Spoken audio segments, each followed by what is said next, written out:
Hey everyone, thank you so much for joining me today. My name is Laura Train Mama. Today we're having a look at the third story contained within this vintage, very old engines book. It's from the Railway series, number 20. Enjoy. Stick in the mud. The manager was as good as his word, Skarloey continued. I came home from the works with 6 wheels and a cab. A cab is the latest thing for engines, he told me. I hope it will cheer you up after your disappointment. Rheneas chuckled.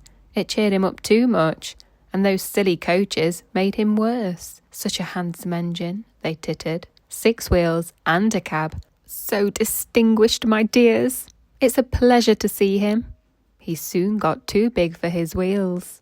Skarloey smiled ruefully. I did too, he said.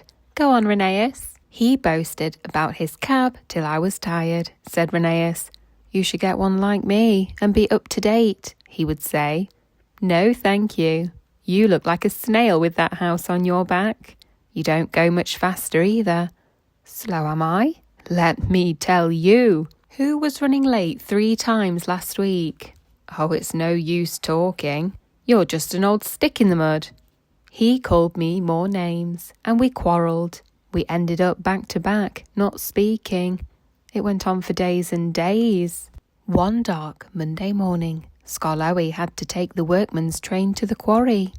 It had rained for 3 days. You always pick on me for wet days, he complained.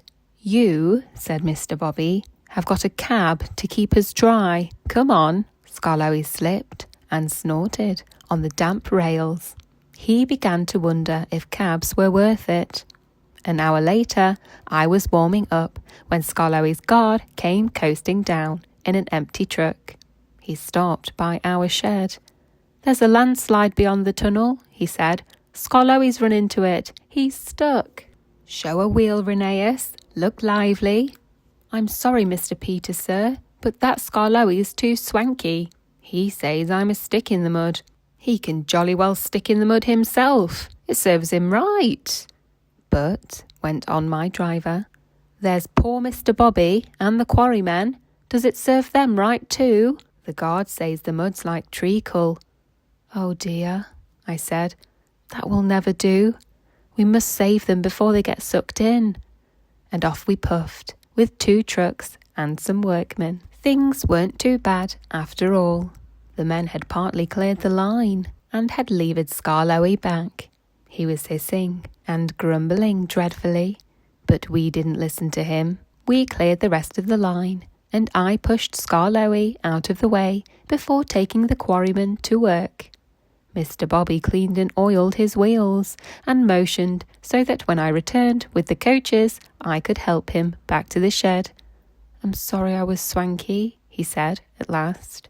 Thank you for helping me. Not at all, I said, but I was still cross. Then Skarloey began to laugh.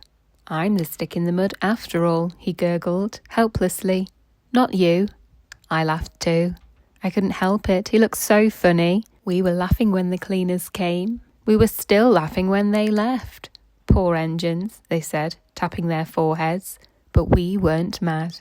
We'd learned sense, and we've been firm friends ever since. It was nearly dark. The listeners stirred and stretched. Thank you, Skarloey and Rheneas, they said. Now you've told us about the old days, we can give you both a splendid birthday next week. The end. That brings us to the end of the story, Stick in the Mud. I really hope that you enjoyed listening along with me today, and if you did, please don't forget to hit the like button. It really helps me out. And why not join us tomorrow?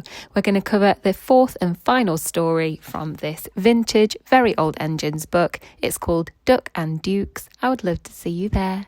Have a great day.